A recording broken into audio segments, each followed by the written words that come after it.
또 저녁에 함께 또 하나님 은혜 가운데 바이블맵 함께 말씀을 또 배우는 시간을 가질 수 있도록 또 하신 하나님께 감사드리고, 우리 기도하고 오늘 이 시간 함께 또 말씀 또 나누도록 하겠습니다.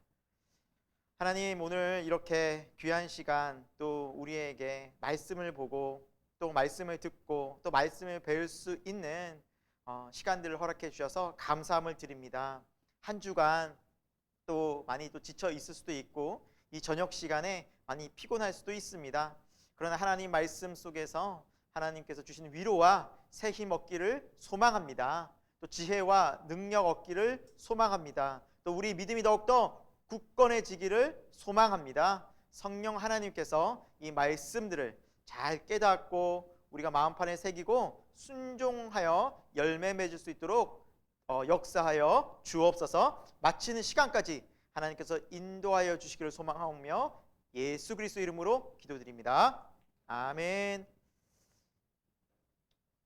네, 한 주간 여러분 잘 지내셨습니까? 방학 아닌 약간 예, 지난주에는 또 어린이날이라 여러분 또 어떻게 어린이날 잘 또 보내셨죠? 네, 저도 잘 보냈습니다.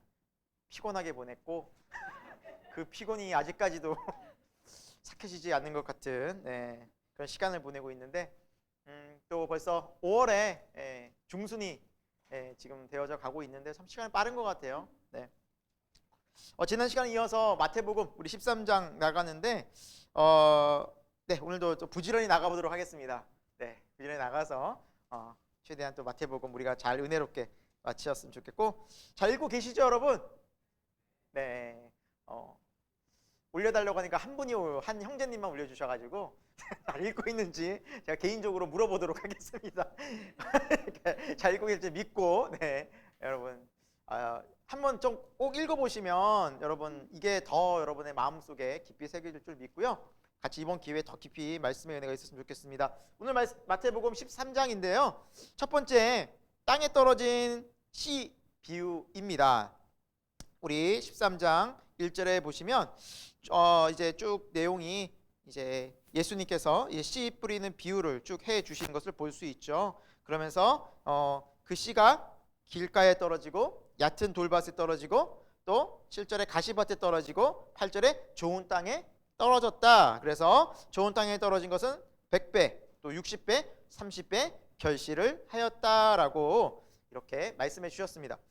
그런데 이게 무슨 뜻인지, 또 이 비유로 설명한 것이 도대체 어떤 의미인지 제자들도 정확히 알 수 없었고, 또 다른 많은 유대인들도 이것이 무슨 뜻인지 잘 알 수 없었다는 것이죠.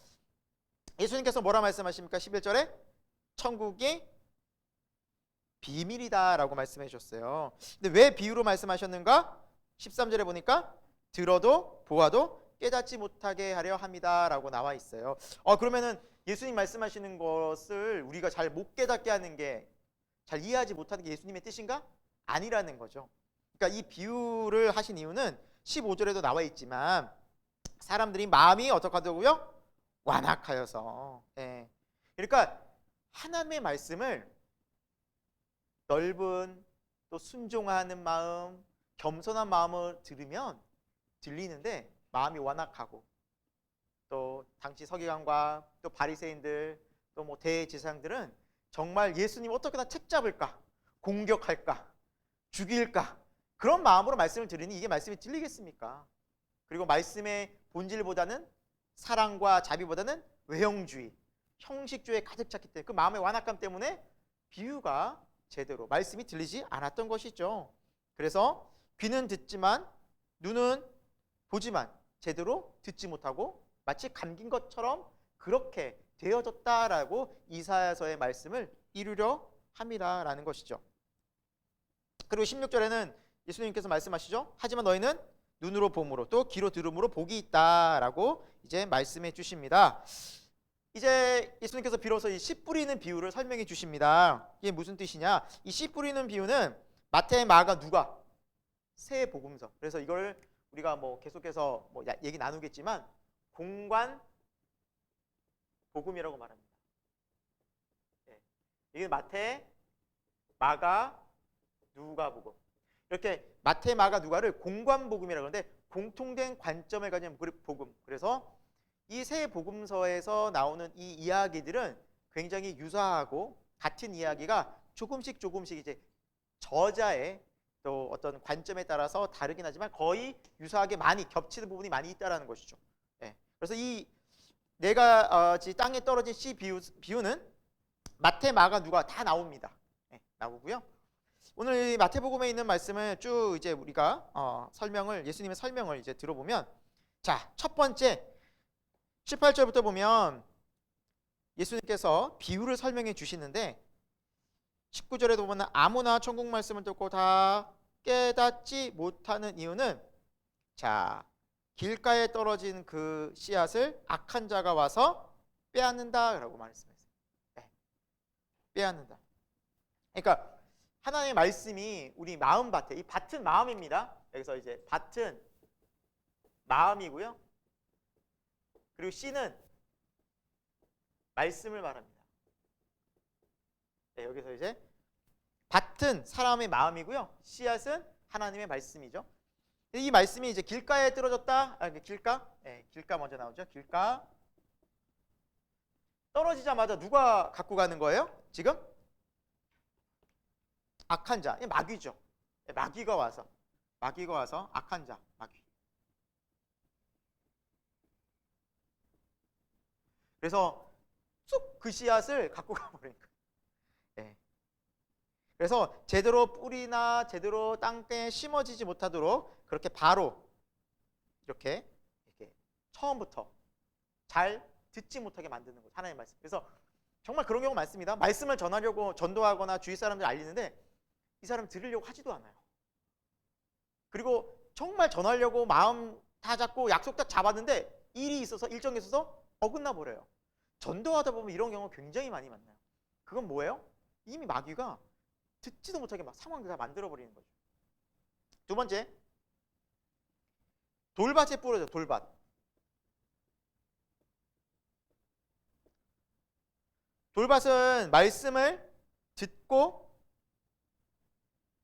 즉시 기쁨으로 받지만 뭐가 없어요? 뿌리가 없는 거예요. 뿌리. 즉시 기쁨으로 받지만 뿌리가 없어서 금방 이제 이것들이 제대로 뿌리를 내리지 못하니 잠시 견디다가 잠시 있다가 없어지진 않지만 잠시 내리는 듯 하다가 뿌리가 없어서 여기 말씀해 보니까 환난이나 박해가 일어날 때 어떻게 해요? 세상에서 박해와 환난 속에서 이 돌밭에 뿌려진 씨앗은 제대로 뿌리내지 못하고 결국 열매를 맺지 못한다라는 말씀이죠. 두 번째 밭이 어떤 밭이 나옵니까? 이 길가가 나오죠. 길가가 아니라 여기 가시떨기. 자, 가시떨기는 어떻습니까? 가시떨기는 조금 뿌리가 내려지고 뭔가 이 열매가 자랄 수 있는 환경이 어느 정도 마련이 되는 듯 합니다. 가시떨기는. 하지만 여기 말씀해 보니까 세상의 염려, 불안 이런 것들이겠죠. 그리고 유혹, 재물도 있겠고 다양한 많은 유혹들이 있겠죠. 그래서 결국에는 제대로 결실을 하지 못하는 거예요. 이런 마음이 있다라는 거죠. 그럼 말씀을 듣다가 그래 말씀대로 살아야지, 순종해야지 하는데 나가서 살다 보면 막 두려움과 염려가 막 닥쳐오면 말씀이 어느 순간에 사라져. 내 안에서 그 기쁨도 잊어버리고 그게 세상의 유혹과 재물이라는 거죠. 그러니까 우리 삶의 마음들이 다 이렇게 될 수 있습니다. 그러나 좋은 땅에 떨어졌다는 것은 여기에서 말씀해 보니까 잘 깨닫는다라는 말씀이 있어요. 깨닫는 자, 잘 깨닫는다.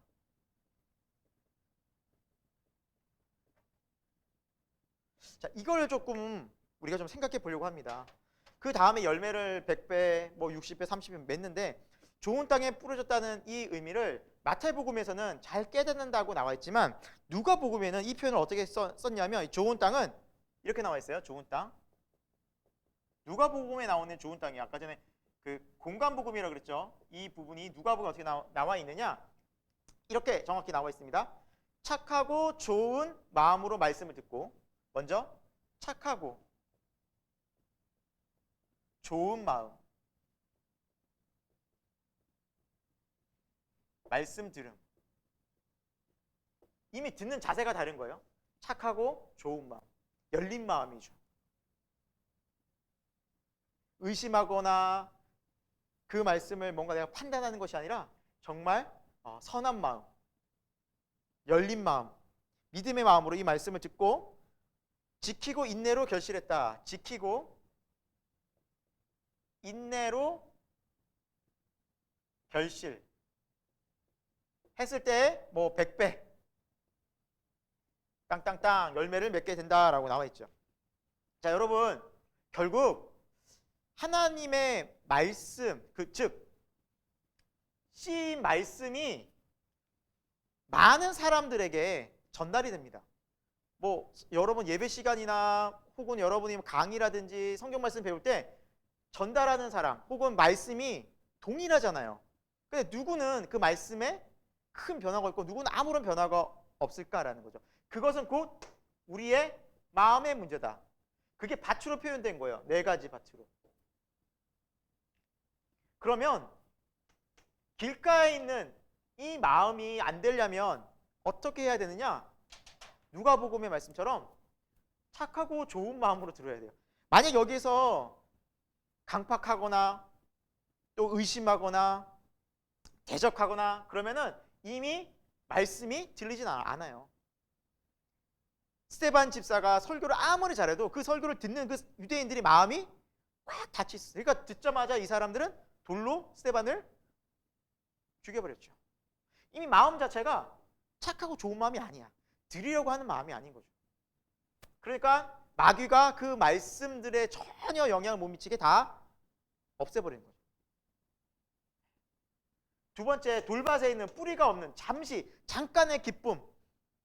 말씀 듣기가 너무 좋아.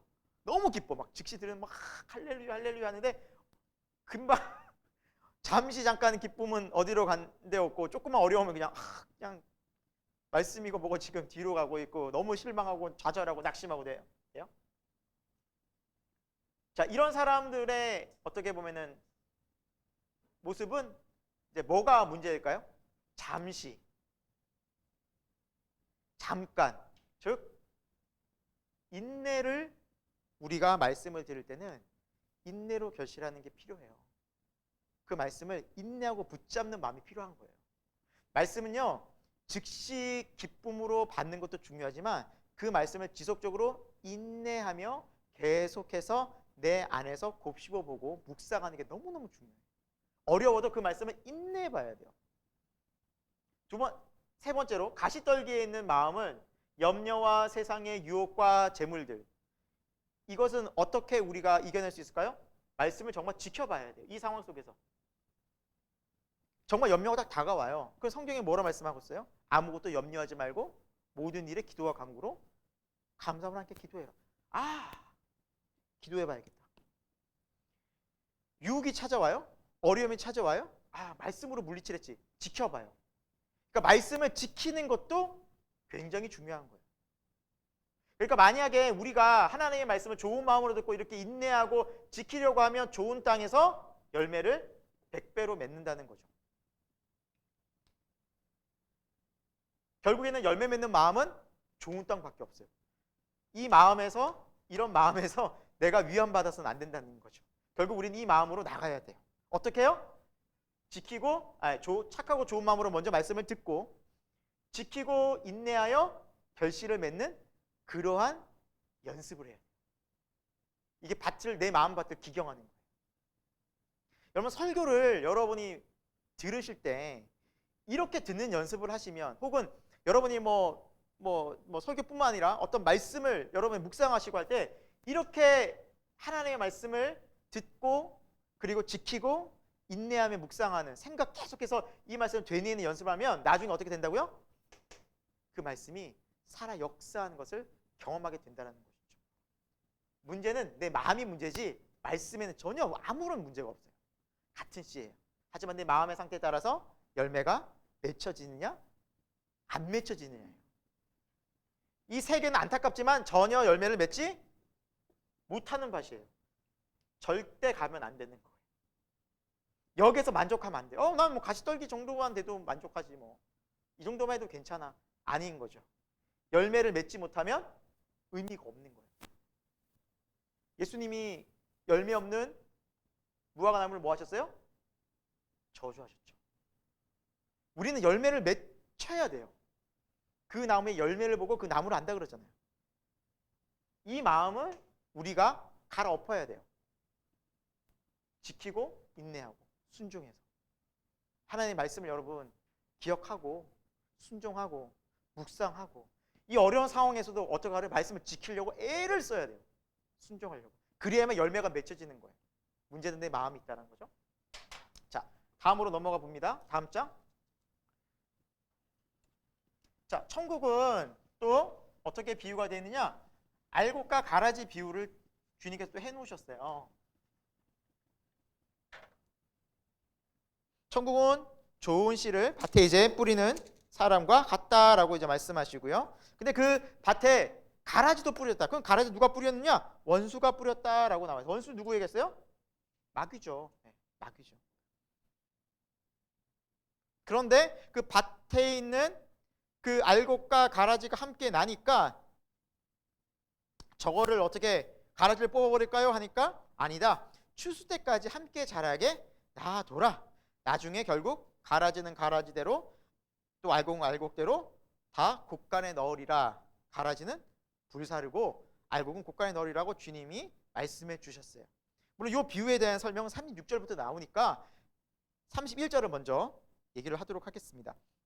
이 마태복음에 계속해서 나오는 내용은 천국 비유입니다. 천국 비유. 천국은 마치 이렇다라는 거예요.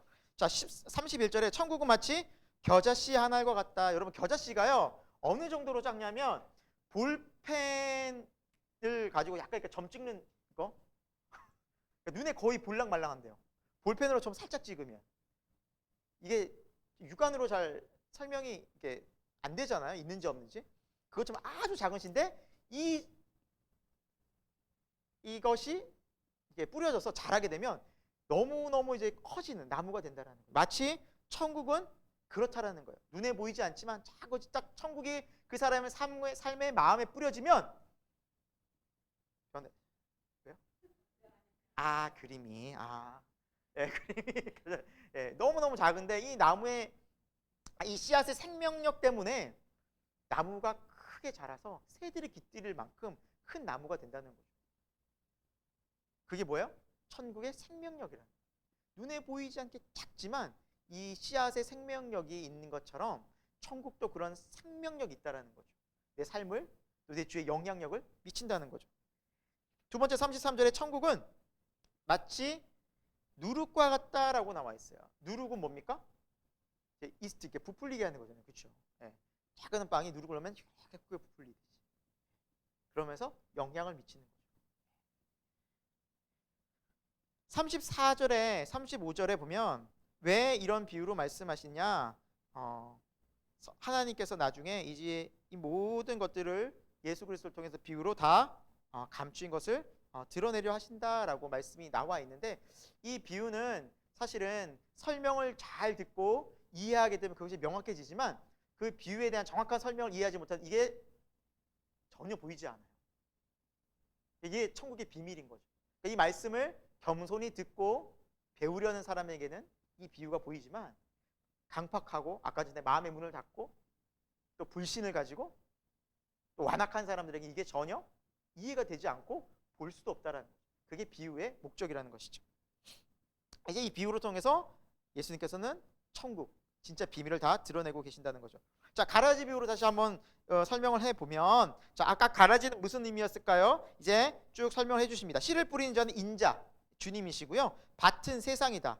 좋은 씨는 천국의 아들들이고 그리고 세상에 좋은 씨 하나님의 자녀들이 백성들이 있고 가라지는 악한 자의 아들들이다. 그러니까 죄인, 그러니까 심판받을, 즉 회개하지 않는 그런 사람들을 얘기하는 거겠죠. 예. 그리고 가라지를 누가 뿌리느냐? 원수 마귀. 예. 마귀의 자식들이죠. 악한 자의 자식들. 마귀를 끝까지 추종하는 악한 자. 그런데 이 세상에는 의인, 하나님의 백성도 있지만 악인, 불의한 마귀의 자손들도 있다라는 거죠. 그러면 뭐가 더 많아요, 여러분? 밭이나 여러분 갈다 보면은 주위에 잡초가 얼마나 무성이 자라는지 혹시 경험해 보셨는지 모르겠지만 정말로 내가 기르려는 그런 곡물보다 잡초가 훨씬 무성이 많아요. 바꿔 말하면 이 세상은 하나님의 말씀대로 구원의 길을 가는 사람보다 구원의 길을 가지 않고 악하게 사탄 마귀가 이끄는 대로 가는 그 악한 사람들이 훨씬 많은 거예요. 그럼 우리는 생각할 수 있어요. 왜 하나님 이런 사람들 다 세상에 좀 없애주고 좀 우리 의인들이 고통받지 않게 그리스도인들이 잘 믿을 수 있게 살아가면 안 됩니까? 제가 오늘도 기사를 보니까 나이지리아에서 크리스천들이 교수형을 당하더라고요. 이슬람 사람들한테. 그러니까 지금도 수많은 사람들이 순교자들이 있어요. 기독교인들이 탄압받아요. 이 시간에도. 그런데 하나님 왜 그런 사람들이 있게 하시고 지금도 막 전쟁 일으키는 광기 부린 사람 있게 하셔서 모든 사람들이 이렇게 심판받게 하시고 우리는 그런 질문할 수 있잖아요. 이게 그 비유라는 거죠. 왜 안 없애느냐 지금. 추수 때까지 놔둬. 마지막 때까지. 마지막에 다 내가 알곡과 가라지 즉 의인과 악인을 분리하여 심판하리라 라고 말씀하고 있습니다. 그 이유는 전 그런 것 같아요. 그러니까 여기 자세히는 안 나와 있지만 하나님은 악인을 처벌하고 죽이는 것이 하나님의 본뜻이 아니에요. 악인이 돌이켜 회개하는 것이 내가 기쁘다라고 우리 에스겔에서 봤잖아요. 에스겔에서 18장에 나오잖아요. 내가 악인을 심판하는 거 조금도 기뻐할 줄 아니? 아니다. 그들이 돌이켜 회개하는 것을 기뻐한다. 저는 그들이 회개하고 끝까지 돌아올 기회를 주시는 것 같아요. 의인은 그 속에서 어렵고 힘들겠지만 이 믿음으로 인내하며 믿음을 지키며 우리는 끝까지 가야 될 이것은 우리의 믿음의 길이겠죠. 십자가의 길이겠죠. 하지만 악인들을 그렇게 놔두신 이유는 하나님 결국 심판하실 것이고 혹시라도 끝끝내 예수님의 한편의 그 강도처럼 마지막 순간이라도 주님께 돌아오도록 길을 열어주시는 주님의 구원의 은혜가 아닌가라는 생각이 듭니다. 결국 42절에 불법을 행하는 자들이 다 악한 자들이 풀무불에 던져지면서 거기서 어떻게 된다고요? 울며 이를 갈게 되리라. 슬픔과 비참함과 그리고 안타까움 속에서 이를 가는 일이 벌어지게 됩니다. 하지만 의인들은 어떻게 되는지 43절에 아버지 나라에서 천국에서 해와 같이 영원토록 빛나리라. 마지막에 귀 있는 자는 뭐하라? 들으라. 다 귀가 있잖아요. 여기 귀는 뭐예요? 아까 마음의 문을 열고 좋은 마음으로 듣는 사람. 그렇게 듣는 사람. 귀가 있으나 영적 귀가 닫힌 사람이 너무너무 많은 거예요. 오늘. 자, 44절을 보면 천국은 마치 노래도 있죠. 천국은 마치 밭에 감추인 보화 알죠? 그 찬양처럼 밭에 감추인 보화를 찾았는데 너무너무 그 보화가 귀해서 전 재산을 팔아서 그 밭을 산 거죠. 자기 모든 것을 팔아서. 그만큼 귀하다는 거 천국. 45절에 천국 마치 좋은 진주를 구하는 장사와 같다. 극히 귀한 진주 하나를 발견했는데 이것 또한 자기 모든 전 재산을 팔아서 샀다라고 나와 있어요. 제가 그러면서 진주는 좀 이해가 안 되더라고요. 밭에 보화는 좀 이해가 되는데 진주가 그렇게 비싼가? 라고 제가 인터넷을 찾아봤어요. 세계에서 가장 비싼 진주 검색을 해봤죠. 얼마인지 아세요, 여러분?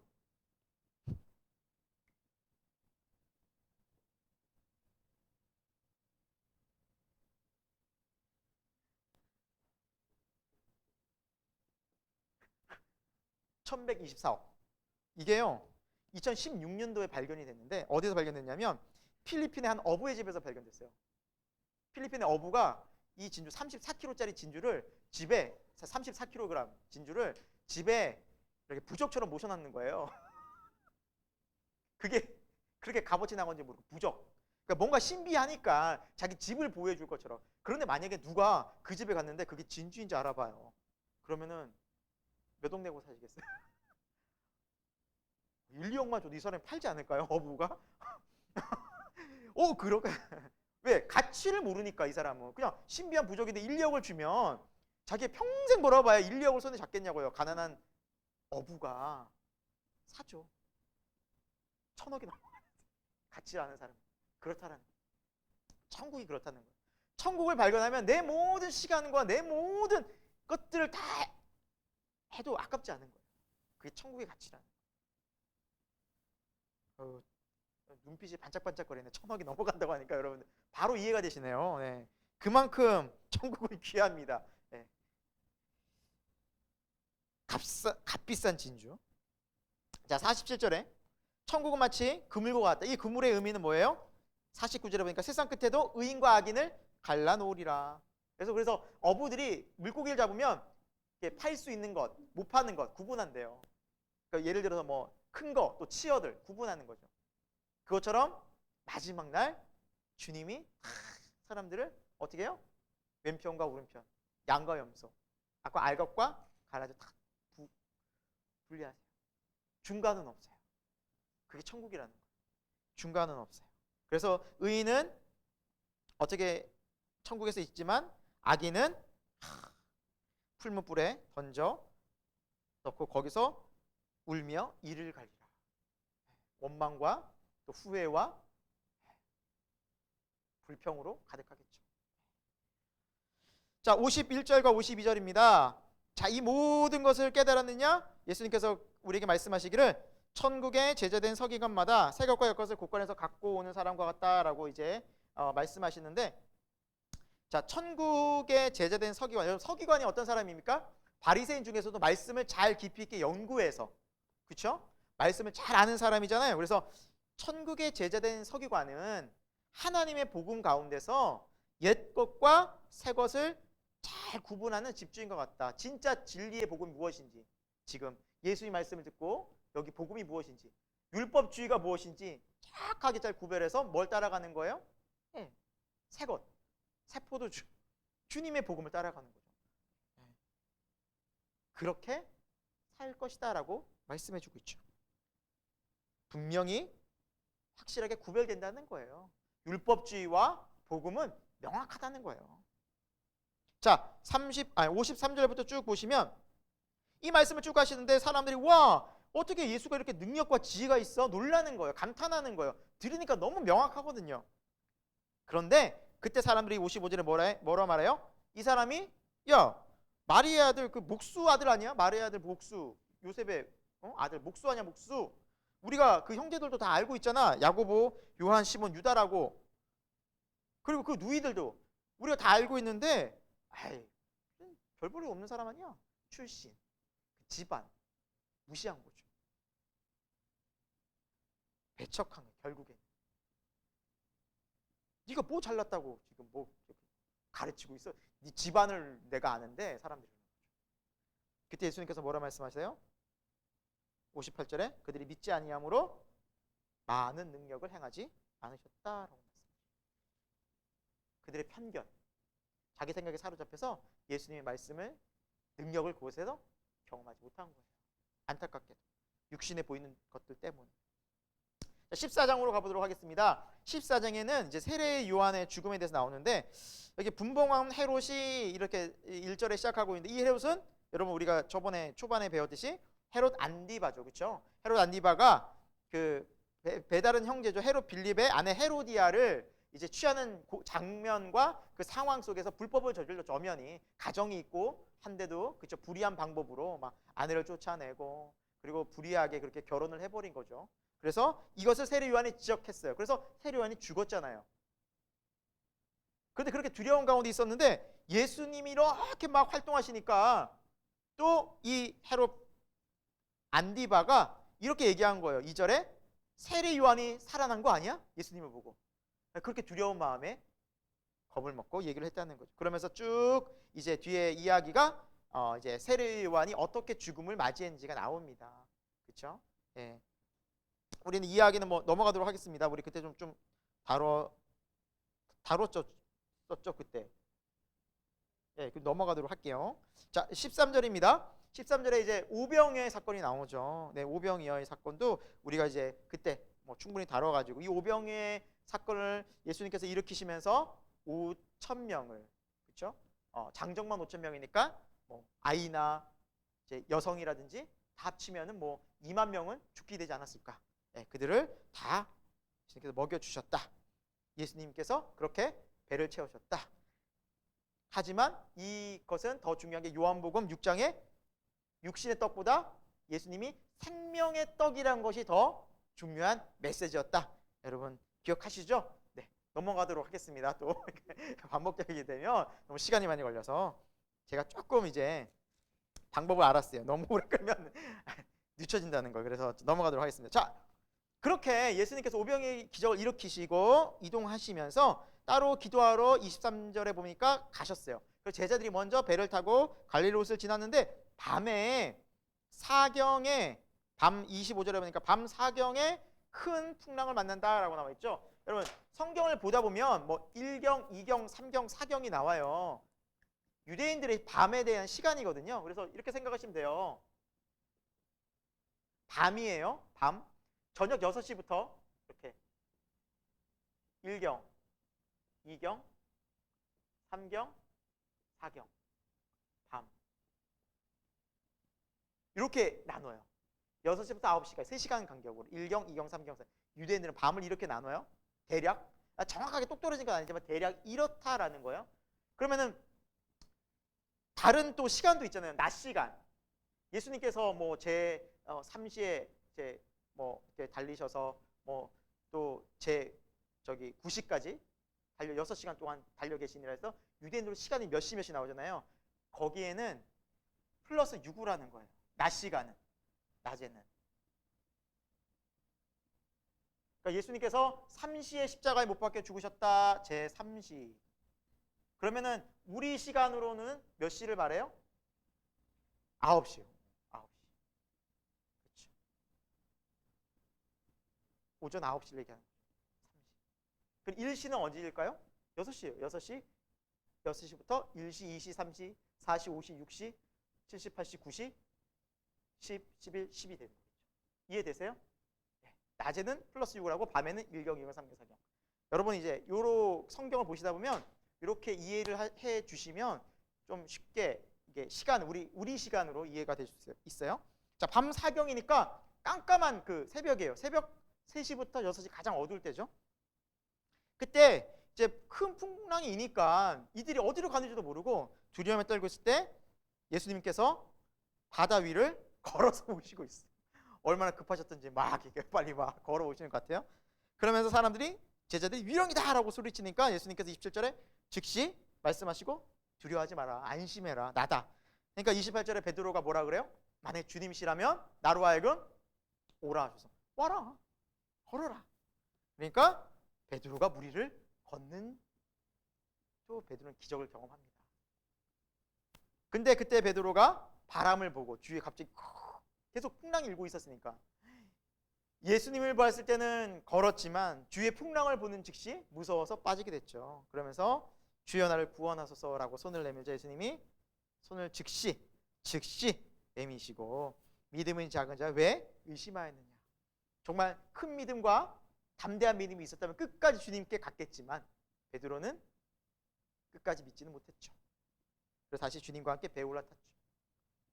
그럼에도 불구하고 유일하게 제자 중에 바다 위를 걸은 무리를 건 유일한 사람은 베드로입니다. 여러분 그래서 베드로가 나중에 가장 놀라운 기적도 행해요. 무모하고 답답하고 이게 뭐 하는 거야? 혼자 튀는 거야? 나는 그런 모습 같이 보였지만 그런 모습조차도 나중에는 주님께서 귀하게 도구로 사용하신다는 거죠. 자, 그렇게 이제 주님의 기적을 경험하고 자 34절부터 36절까지 이제 마지막 부분을 보면 게네사렛 땅에 이르러서 이제 쭉 이제 갈릴리 그 호수 지역을 계속해서 예수님 순회하시면서 복음 전하고 병 고치는데 36절에 참 의미 있고 귀한 본문이 내용이 나와요. 36절 보시겠습니다. 자, 옷자락이라도 손을 대게 하시기를 간구하니 그렇게 손을 댄 사람이 다 낫다라고 표현되어 있어요. 이 사건 여러분 어떤 사건인지 아시겠어요? 뭐예요? 혈루증 여인이잖아요. 너무 놀랍지 않습니까? 혈루증을 앓던 그 여인이 옷자락 잡은 사건은 유이례적인 사건이 아니에요. 동일하게 내가 믿음으로 그렇게 나가는 사람들은 또 기적을 경험하는 거예요. 예수님은 그런 분이세요. 12회를 혈루증을 앓던 여인만을 고치시는 분이 아니라 비록 똑같은 행동을 하지만 그들도 또한 믿음이 있다? 주님 기뻐 받아주시는 거예요. 기적을 일으키시는 거예요. 그러니까 여러분 믿음의 행위는 믿음으로 따라하면 돼요. 그러니까 우리가 믿음으로 따라하면 또 동일한 기적을 경험한다는 거죠. 너무 중요한 믿음의 원리예요. 그러니까 왜 우리가 믿음의 사람들을 배웁니까? 우리도 그렇게 하면, 우리도 그렇게 기도하면, 우리도 그렇게 믿음으로 나가면 주님이 동일하게 해주신다는 놀라운 본보기를 보여주신 거예요. 그러니까 그들만의 사건이 아니라는 거 기억하세요? 신앙의 모습을 보였던 그들의 모습을 여러분들 뭐예요? 배우세요. 따라해보세요. 믿음으로 해보세요. 그러면 그렇게 주님이 역사하신다는 것을 보여주는 본문이라는 것이죠. 자, 15장 들어가도록 하겠습니다. 15장. 이제 바리새인과 서기관들이 이제 예수님에 대해서 계속 뭐 책 잡으려고 하고 있다가 자, 드디어 뭐 하나 걸리는데요. 15장의 내용은 이제 제자들이 손을 안 씻고 먹을 것을 먹어요. 좀 더럽게 좀 먹었나 봐요. 위생적이지 못하게. 근데 이게 위생적이지 않는, 그러니까 위생을 이제 생각한 게 아니라 이게 장로들의 유전, 그러니까 장로들의 보니까 여기 전통을 어겼다라고 나와 있죠. 요거를 책 잡으려고 했던 것입니다. 자, 그럼 장로들의 전통이 이제 무엇이냐면 바벨론 이제 포로 이후에 이스라엘 백성이 다시 돌아왔을 때 유대 랍비들에 의해서 율법들이 우리의 일상생활에 어떻게 적용되어져가 구체적인 사례로 우리가 이것을 어떻게 적용할까를 그 유대 랍비들이 많은 사례들을 정해가지고 만들어낸 그런 규례들이 있었다고 합니다. 그러니까 율법들을 실제 생활에서 어떻게 우리가 이것을 적용할 것인가라는 많은 사례들을 만들어놨대요. 이해가 되세요? 쉽게 얘기하면 율법의 자세한 생활 규범, 뭐 규범집, 이게 여러분 잘 아는 이게 탈무드 라고 보시면 돼요. 이게 있었어요. 구약의 율법들을 뭐 신명기나 레위기 이런 것들을 자세하게 일상생활에서 생활 규범집으로 만들어 놓은 율법집들을 만들어 놓은 것이 탈무드라는 게 있었어요. 그것이 좀 더 디테일하게 나와 있어요. 어떻게 해야 된다. 그 중에 하나가 아까 먹을 때는 뭐예요? 정결하게 손을 씻어야 된다. 거룩하게. 그게 있었던 거죠. 이것은 뭐 레위기로 따지면 뭐 거룩한 정결 예법이겠죠. 너는 거룩해야 된다. 손 씻어야지. 그걸 이런 것들이 굉장히 많이 이제 만들어 놓은 규례들이 있었다는 것이죠. 거기에 걸린 거예요, 지금. 제자들은 아무 생각 없이. 그러니까 쉽게 얘기하면 제자들은 이런 뭐 율례라든지 뭐 규범이라든지 그냥 배우지 못한 사람이겠죠. 고기만 잡고 전혀 상관없이 지내던 사람인 거죠. 율법을 잘 모르고. 그러니까 딱 비방한 거예요. 아유, 비방한 거예요. 저러면 반드시 정말 하나님의 정말 뜻이 아닌데 저런 거 안 지키면서 어떻게 막 이렇게 옆에서 비방하고 예수님과 제자들을 옆에서 험담한 것을 예수님께서 다 들으신 거죠. 자, 그 모습을 보시고 예수님께서는 그들이 생활하면서 규례로 지켰던 이야기들을 쭉 합니다.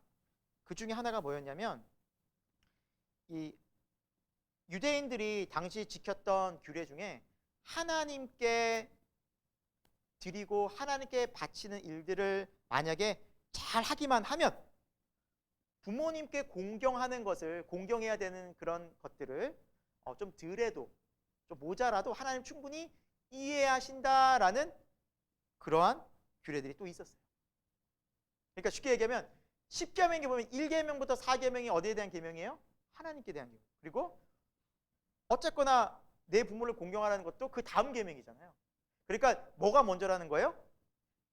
하나님 잘 섬기는 게 먼저라는 거예요. 하나님 잘 섬기는 게 1. 부모 공경 2. 이렇게 해가지고 자기네들 나름대로 규율을 그렇게 만들어놨어요. 근데 얼핏 보면 맞아요? 틀려요? 맞잖아요. 이게 먼저긴 하잖아요. 아니에요, 여러분? 부모님은 먼저 섬겨야 돼요, 하나님보다? 동의 못하세요? 뭔가 함정이 있을 것 같아서 대답을 안 하시나? 하나님 잘 섬기는 게 1, 그 다음에 부모 섬기는 게 2. 정말 하나님 잘 섬기면 부모 잘 섬기잖아요. 그런데 그들은 어떻게 했냐면 하나님께 내가 다 드릴 것만 잘 드리면 굳이 부모를 안 섬겨도 잘 못 섬겨도 하나님 이해해 주신다라고 그들은 이해를 한 거예요. 그래서 마가복음에는 이 이야기가 여러분 아마 기억하실지 모르겠지만 고르반이라고 나요. 고르반.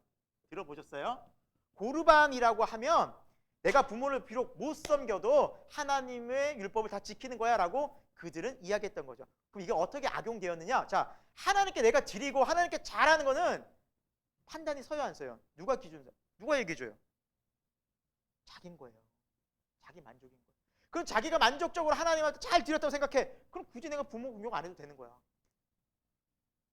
부모 공경을 소홀히 하게 되는 거예요. 소홀히 해도 율법을 어기게 된 게 아닌 이유가 되는 거예요, 이게. 그러니까 예수님은 그들의 악함을 다 보시고 얘기하신 거예요. 너희들이 그렇게 만드는 율법, 하나님 잘 섬기고 그것만 하면, 고르반이라고 말하기만 하면 부모를 잘 안 섬겨도 너희들은 된다고 생각하고 너희들을 그렇게 지키고 있지 않느냐? 그걸 딱 지적하시는 거예요. 그러니까 이 사람들이 뜨끔한 거겠죠. 그러면서 6절 말씀에 보면 부모를 공경한 것이 없다에 너의 전통을 하나님의 말씀을 폐하는도다 나와 있어요. 그렇죠? 그것이 바로 외식하는 거라는 거예요. 7절에 보면은 이 사여가 너희에 대해서 잘 얘기했다. 8절 9절에 보면은 이 백성이 입술로는 나를 공경하지만 마음은 내게 멀도다. 즉 뭐예요? 말은 이렇게 하나님 잘 섬기고 부모 잘 섬기고 1, 2 순위 다 정해놓고 이게 먼저야 라고 얘기하지만 정작 이것도 하지 않고 이것도 하지 않으면서 외식하는, 잘 지키는 것처럼. 예수님 그걸 보시는 거예요. 그러면서 지금 손 안 씻는다고 지금 비방하느냐? 라고 말씀하고 계시는 거예요. 자, 그리고 10절에 뭐라 말씀하세요? 11절에 입으로 들어가는 것이 더럽게 하는 것이 아니라 입에서 나오는 것이 진짜 더러운 것이다 라고 얘기하십니다. 그들에게 강력하게 말씀하시죠. 너희는 지금 14절에 맹인이 되어 맹인을 인도하는구나. 여러분 맹인이 맹인 인도하면 어떤 일이 벌어져요? 같이 구덩이에 빠지는 거예요. 같이 낭떠러지로 떨어지는 거예요. 같이 망하는 거예요. 그러니까 잘못된 바리새인들의 가르침 때문에 다른 사람들도 다 같이 죽는 거예요. 지금. 그러니까 베드로가 또 질문을 하죠. 주님, 이것이 무슨 뜻입니까? 좀 설명 좀 해주십시오. 막 이렇게. 근데 예수님 너무너무 친절하세요. 그 베드로의 그 수준을 너무너무 잘 알고 계시기에 친절하게 또 설명해 주십니다. 자, 그리고 이 베드로의 질문 때문에 우리가 잘 이해할 수 있는 거예요. 감사해야 돼요. 베드로가 대신 십자가 진 거예요, 여러분. 우리 대신. 자, 17절에 보니까 입으로 들어가는 것은 다 뒤로 버려진다. 배설된다는 거예요. 나온다는 거예요, 밖으로. 하지만 입에서 나온 것은 어디에서 나오는 거야? 마음에서 나오는 것이다. 근데 그 마음에서 나오는 것이야말로 사람을 더럽게 하는데 19절에 마음에서 나오는 것을 바로 주님은 악한 생각이란 말이에요. 그걸 자세하게 살인, 간음, 음란, 도둑질, 거짓 증언, 비방들, 이러한 것들이 마음에서 우러러 나와서 말과 행동으로 이어지기 때문에 그것을 진짜 사람을 더럽게 하는 것이지 손 씻지 않고 먹었다고 해서 그것이 사람을 더럽게 하는 것이 아니다. 베드로가 고개를 끄덕였겠죠. 너무 명확하게 설명해 주시니까. 자, 그리고 21절에 이제 주님께서는 한 여인을 만납니다. 두로와 시돈 지방에 들어가고 가나안 여자를 만났다라고 하니, 가나안은 갈릴리 북쪽의 이제 지역이에요, 여러분. 우리 이스라엘의 지도 이렇게 쭉 이렇게 봤었죠. 이스라엘의 갈릴리 호수, 갈릴리 북쪽 요 부분, 요 부분에 있던 마가복음에는 수로보닉의 여인이다라고 하는, 수로보닉의 족속, 페니키아인이었다고 하냐. 페니키아인, 시리아, 몰라라면 시리아 사람, 요 북쪽에 있던 사람인데, 즉 이방인이죠. 그가 왜 찾아왔느냐? 예수 그리스도를. 자기 딸이 귀신 들린 거예요. 그러니까 어떻게 살리고 싶은 거예요. 소문을 들었겠죠. 예수란 분이 있는데 이분을 다 고치시더라, 귀신도 쫓아내더라, 딸이 그렇게 됐으니 왔겠죠. 귀신 들린 딸을 막 거품 물고 막 발작하는 그 딸을 데리고 왔겠죠. 끌고 왔겠죠. 그리고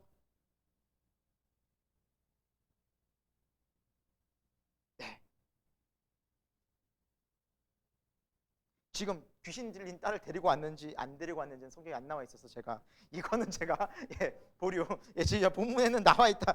데리고 왔다는 표현이 없어요. 아마 귀신 들린 딸 때문에 온 것 같아요. 아무튼 자, 데리고 온 것이 아니라 귀신 들린 딸 때문에 왔어요. 그렇게 와서 예수님께 부탁을 드리죠. 살려달라고, 도와달라고. 근데 예수님 뭐라 말씀하세요? 24절에 나는 이스라엘 집에 잃어버린 양 외에는 다른 데로 보냄을 받지 않았다. 이게 무슨 말이에요? 난 유대인을 구원하러 왔다는 말이거든요. 난 유대인을 구원하러 왔다. 그리고 26절에 더 예수님이 아주 그냥 팩폭을 하시죠.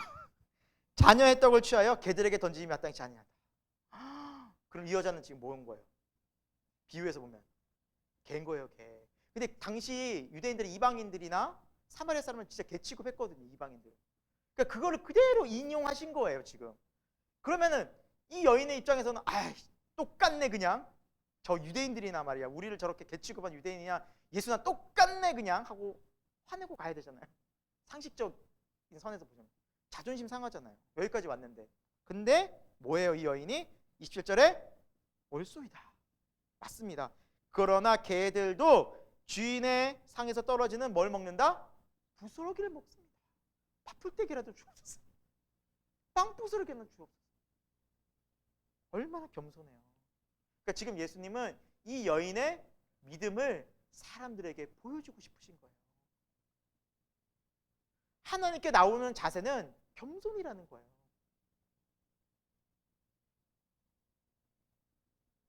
여러분, 정말 바위만한 먹을 게 있으면 그 부스러기는 크잖아요. 그러니까 하나님의 은혜가 너무너무 크면 떨어지는 것조차도 큰 거예요. 이 여인의 믿음은 그런 거죠. 당신이 뭐 조금만 하셔도 제 딸은 나을 것 같습니다. 제 딸은 회복돼. 그래 뭐라 말씀하세요? 28절에 여자여 내 믿음이 뭐예요? 크도다. 내 소원대로, 내 믿음대로 될지어다. 딸이 나았다. 그리고 예수님께서는 다른 곳으로 올라가셔서 또 많은 사람들, 다리 절고 하여튼 뭐 장애와 또 맹인, 말 못하는 모든 사람들을 고쳐주시면서 계속해서 하나님 나라의 일을 하시죠. 쉬지 않고 일하시는 거죠. 쉬지 않고. 저도 뭐 힘들다 말 못합니다. 쉬지 않고. 예수님 생각하면 우리가 주님의 일을 하면서 힘들다 말 못해요. 그때 주님 꼭 한 번씩 생각해 보시기 바랍니다, 여러분. 그 사역 하시다가 지치시는 분 꼭 예수님 이 사역을 꼭 기억하시면 힘들다는 얘기가 안 나올 수 있어요. 예수님 쉬지 않고 또 계속해서 쉬지 않고 수많은 병자들을 만나시고 그들을 고쳐주십니다. 하나님 나라의 일을 하시는 것이죠. 자, 그리고 32절부터는 어떤 내용이 나오냐? 자, 오병이어의 사건이 있었잖아요. 이건 뭐냐면 칠병이어라 그래요. 칠병이어. 7개의 떡과 2마리 물고기. 동일하게 4,000명을 먹이시는 사건이 또 나옵니다. 이거 숫자가 좀 다른 것 같은데 뭔가 좀 같은 사건을 좀 이렇게 사람의 시선을 따라 다르게 쓴 거 아니야? 아니에요. 두 사건이에요. 아시겠어요, 여러분? 2번 일으키신 거예요. 2번. 오병이어 사건, 칠병이어 사건. 여기는 어떻게 됐어요? 7광주리에 또 차고 넘쳤다라고 나왔고요. 몇 명을 먹이셨어요? 4,000명을 먹이셨다라고 나와 있습니다. 주님이 이렇게 우리의 필요와 우리의 배고픔을 또 우리가 무엇을 또 공급받아야 할 것을 아시고 채워주시는 분이십니다. 네, 잠시 쉬도록 하겠습니다. 네.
네, 여러분. 네. 예수님을 생각하면서 쉬는 것도 사치다. 네. 자, 우리 16장으로 이제 들어가 보도록 하겠습니다. 자, 바리새인과 서기관들이 16장에 보면 나와서 예수님을 시험하려고 하늘로부터 오는 표적을 구합니다. 왜 이 표적을 구할까요? 예수님이 하도 기적과 이사를 많이 일으키니 당신이 메시아, 하나님의 아들, 구원자라면 뭔가 우리들에게 그걸 강력하게 좀 보여달라라고 얘기하신 거죠. 근데 예수님께서는 뭐라 말씀하십니까? 너희가 날씨는 분별하면 할 줄 알면서 왜 이 시대의 표적은 분별하지 못하느냐. 네, 그 읽어보면 그런 내용이 나와요. 저녁에 날개 붉으면 다음날 날이 좋겠다. 아침에 이렇게 흐리면 또 그날 비가 오겠다. 그건 너희들이 알면서 이 시대의 표적을 지금 많이 벌어지고 있는 일들, 내가 지금 하는 일들을 보면서 왜 너희는 이 때가 지금 천국이 임하는 가까운 때라는 걸 왜 모르느냐라고 말씀해 주시면서 너희들에게 하나 표적 주어질 거는 딱 하나 있다. 이미 보여줬는데 그것이 뭐다? 4절에 요나의 표적이다. 예. 왜 요나의 표적을 말씀하셨을까요? 요나가 물고기 뱃속에서 3일 동안 있었죠. 그리고 다시 니느웨로 갔죠. 그렇죠? 거기서 전도했을 때 회개하고 니느웨가 구원받았죠. 이 사건은 예수님이 십자가 부활 사건을 이야기합니다. 3일은 예수님께서 죽은 지 3일. 그리고 요나가 배 속에서 나온 거는 부활. 그렇죠? 부활 이후에 복음 니느웨 사람들은 말씀을 듣고 회개했죠. 변화가 일어났죠. 그 사건, 즉 예수 그리스도께서 앞으로 행하실 십자가와 부활 사건이 표적이다라는 말씀입니다. 이거 외에는 없다라는 거죠. 십자가 부활 외에는 없다. 그래서 나중에 사도행전에 보면 제자들이 베드로가 어떤 설교를 해요? 십자가와 부활만 얘기해요. 그게 핵심 키워드거든요. 다른 얘기 막 설명 안 해요. 그것만 얘기해요. 예수님이 누군가, 십자가에서 우리 자를 위해 죽으셨고 부활하셨고 우리 그 증인이다. 거기 회개가 일어나게 되죠. 자, 그러면서 이제 제자들이 그 이야기를 끝내고 건너편으로 이제 가고 있는데, 자 5절에 보니까 뭐로 나와 있으냐? 떡 가져가기를 잊었다라고 나와 있어요. 즉 다시 말하면 먹을 게 뚝 떨어진 거예요. 그때 예수님께서 이렇게 말씀하세요. 바리새인과 사두개인들의 누룩을 주의하라. 누룩은 이제 빵에는 이스트 이렇게 먹는 걸 얘기하잖아요. 그러니까 그걸 주의하라.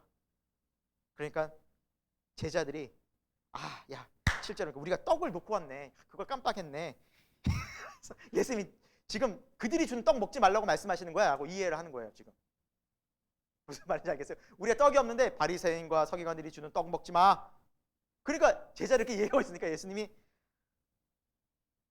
8절에 왜 이렇게 너희 믿음이 작냐 혼내시는 거예요. 왜 이렇게 믿음이 없냐? 내가 지금 먹는 떡 얘기하는 게 아니잖아. 왜 너희가 아직도 깨닫지 못하느냐? 내가 5,000명도 먹이고 4,000명 먹였잖아. 내가 없으면 또 만들어줄 수 있는 이 떡은 그 떡이 아니야. 또 막 설명하시면서 11절에 이것은 떡에 대한 것이 아닌 줄을 왜 너희가 알지 못하느냐? 바리새인의 서견에 누룩 주의해. 그러니까 그 말씀이 나중에 깨달아지기를 12절에 그것은 바리새인과 서기관들의 교훈을 주의해라라는 거죠.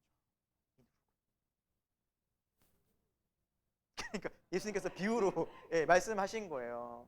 그러니까 예수님께서 늘 비유를 사용하셨는데 잘 듣고 잘 듣고 그거 정확하게 캐치하지 못하면 설명을 하기가 되게 애매하고 충분히 오해할 수 있는 거죠. 먹는 육신의 떡으로.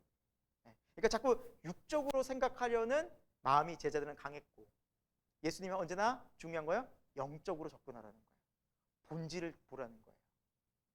이 이야기가 끊임없이 나오는 예수님 말씀의 흐름이에요. 항상 본질을 얘기해요. 그래도 다행히 깨달았죠. 12절 끝에 보니까 감사해요. 깨달았어요. 감사하게.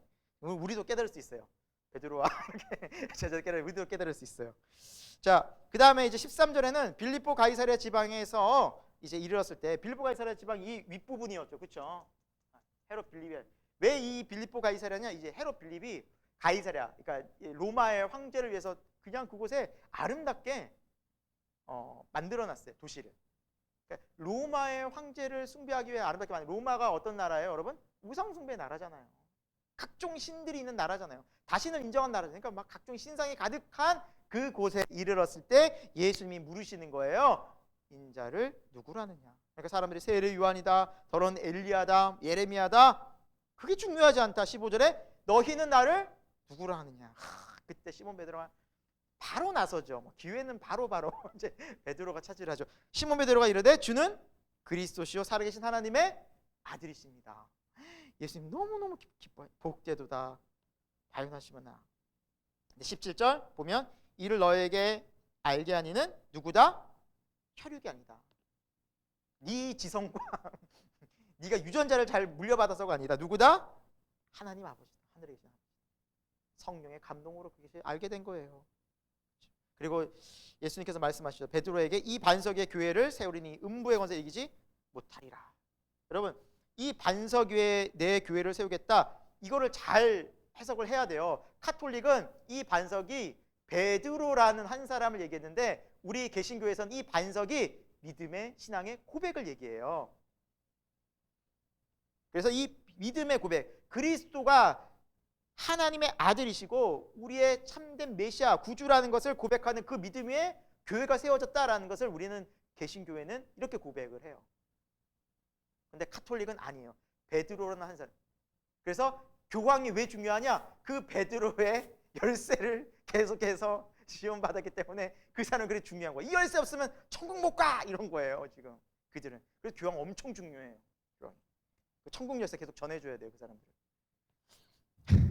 우리는 뭐예요? 믿음의 고백이다라는 거죠. 자, 천국 열쇠를 주는. 그러니까 엄청나게 지금 베드로가 어때요? 업됐겠죠. 막 엄청 그냥 지금 뭐 기분이 뭐 하늘을 날아다니죠. 제자들 앞에서 인정받아 예수님 막 이렇게 막 띄워줘. 엄청 좋았죠. 자, 그리고 예수님께서 21절에 이때부터 비로소 예수님이 내가 십자가에 예루살렘에 올라와서 십자가에 죽을 것이다. 하지만 다시 3일 만에 살아날 것이다. 죽으심과 부활을 이제 예언하십니다. 정말 중요한 장면이잖아요. 예수님 이것 때문에 오셨잖아요. 구원하시기 위해서. 그때 베드로가 22절에 바로 나서서 또 항변하죠. 안 됩니다. 주님 절대 잡혀가시면 안 됩니다. 제가 이거 철저히 막겠습니다. 그러자 예수님께서 23절에 뭐라 말씀하세요? 사탄아 물러가. 나를 넘어지게 하는 자로다. 조금 전까지 천국의 열쇠를 줬는데 갑자기 뭐 사탄의 음부의 권세 해야지 못한다 했는데 갑자기 사탄아 물러가니까 막 베드로가 정신이 어떻겠어요. 천국까지 오고 갔잖아요. 여러분 이게 우리 인간의 모습이에요. 엄청 은혜 받고 막 하나님의 영광을 위해서 살 것 같지만 돌아서면 금방 또 뒤지잖아요. 우리가 교만할 게 없어요. 교만하고 막 커지면 나도 모르게 또 다시 무너지게 됐어요. 겸손해야 돼요. 바로 사탄이 됐어요. 그래서 네. 근데 예수님 하신 말씀을 잘 보세요. 하나님의 일을 생각하지 않고 너가 사람의 일을 생각하는, 즉 사람의 일을 생각하기 시작할 때 사탄이 되는 거예요. 사탄을 따라가게 되는 거예요. 그래서 여러분 예수님께서도 기도를 가르쳐 줄 때 처음에 하신 기도가 뭐예요? 아버지 하늘의 뜻이 아버지의 뜻이 하늘에서 이루어진 것 같이 땅에서 아버지의 뜻이 이루어진 거죠. 내 뜻이 아니잖아요. 기도의 가장 중요한, 그러니까 하나님께 나가는 가장 기본적인 것이 뭐냐면 내 뜻을 죽이고 아버지의 뜻을 따르는 거예요. 예수님도 나를 따를 때 뭐라 그랬어요? 날마다 자기를 부인하고 나를 따르라. 이게 우리 그리스도인들에게서 크리스천에게서 가장 중요한 핵심이에요. 자기 부인. 내 생각을 죽이는 거예요. 왜? 우리 늘 생각이 불이에요. 교만하고요. 이기적이에요. 날마다. 바로 밑에 나오죠? 24절에. 그러니까 바로 그게 이야기가 연결이 되겠죠. 나를 따라오려거든 자기를 부인하고. 자기 부인이 뭐예요? 나라는 인간은 늘 이기적이고 죄성이에요. 마음에서 이렇게 악한 것이 늘 튀어나와. 그러니까 이런 것을 늘 주님 앞에 인정하고 회개하며 주님을 따르라는 거예요. 그게 십자가의 길이고 구원의 길이고 제자의 삶이다라는 겁니다. 어느 정도나 따르냐? 25절에 생명을 다하여. 근데 이게 어떤 의미가 있어요? 생명을 잃을 정도로 다하면 다시 찾을 것이다. 왜? 그 사람은 뭐예요? 영생을 얻었으니 육신의 생명은 어쨌거나 죽겠지만 영생을 누리고 부활을 잃을 것이기 때문에 손해가 아니죠. 진짜 잃는 것이 아니죠. 얻는 것이죠. 오히려. 그 말씀을 따라가는 삶. 그러면 26절에 말씀하잖아요. 만일 사람이 온 천을 얻고도 내 목숨을 잃으면 무엇이 유익하겠느냐. 세상을 따라가고 마치 세상에서 주는 것들을 다 즐기면서 거기에서 내 육신의 목숨을 연명한다고 한들 그것이 영생과 어떻게 이어지고 또 영원한 파멸에서 그 삶이 구원을 받을 수 있고 그 의미 없는 거죠. 안타까운 삶인 거죠. 불행한 인생인 거죠. 자, 그렇게 주님께서는 이제 베드로의 사건을 통해서 쭉 말씀해 주시고, 자, 17장으로 가보도록 하겠습니다. 자, 17장에는 이제 우리가 잘 아는 이제 변화산의 사건이 나옵니다. 이 변화산에 올라가실 때 이렇게 변화산이란 게 이름이 있어서가 아니라 예수님의 모습이 변화돼서 변화산입니다. 베드로, 야고보, 요한을 데리고 이렇게 따로 높은 산에 올라가십니다. 근데 그곳에서 예수님이 변형되셨어요. 그러니까 예수님이 그 순간적으로 그러니까 이루 말할 수 없는 그 예수 그리스도의 형상, 본래 형상으로 입으신 거예요. 그러면서 동시에 누가 나타났냐? 모세와 엘리야가 나타난 거예요. 모세와 엘리야는 뭘 상징할까요? 모세는 율법을 상징해요. 여기서 모세가 나타난 이유는 모세는 구약의 율법을 상징해요. 엘리야는 선지자의 대표예요. 자, 그래서 누가복음 말씀해 보면 너희가 나에 대해서 율법과 선지자들과 시편에 대해서 말하는 것을 듣지 못하냐는 말씀이 나와요. 그러니까 모든 율법과 선지자가 누구를 향해 있느냐? 예수님에게 향해 있다라고 하는 그 대표성을 가진 두 인물이 나와요. 여러분, 근데 모세는 묻힌 곳을 모르잖아요. 그래서 모세 승천설이 있어요. 모세는 묻힌 곳이 어디 묻힌 곳 모른다 그러잖아요. 그래서 모세 승천기가 이렇게 있고요. 전통적으로. 그리고 엘리야는 어때요? 병거 타고 올라갔잖아요. 불병거 타고. 그러니까 승천했죠. 그래서 두 명이 만나지 않았을까? 그래서 그렇게 해석하시는 분들도 있어요. 아무튼. 네. 근데 중요한 것은 율법과 선지자의 대표격인 이 두 명이 영광 중에 예수 그리스도의 모습을 만났는데 제자들이 그 모습을 보니까 너무나 놀란 거예요. 그러니까 베드로 여기 그 모습을 보고 베드로가 여기 있는 곳이 너무너무 좋사오니 여기 살고 싶다고 말해요. 내려가기 싫다. 너무너무 좋으니까 이 영광 속에서. 이기적이죠. 밑에서 제자들은 기다리고 있는데 아주 그냥. 자, 그리고 뿐만 아니라 5절에 보니까 빛난 구름 속에서 하늘 아버지의 목소리가 들리는 거예요. 내 사랑하는 아들이요 내 기뻐하는 자다. 너희는 그의 말을 들으라. 그러니까 막 바짝 엎드리는 거예요. 막 영광 중에 막 두려움 중에. 그러니까 그들이 이제 예수님과 함께 두려움 가운데 내려가자, 두려워하지 말아라 하고 쭉 이제 내려오게 됩니다. 내려오게 되고요. 자, 그리고 쭉 내려오면서 제자들이 이제 10절에 묻죠.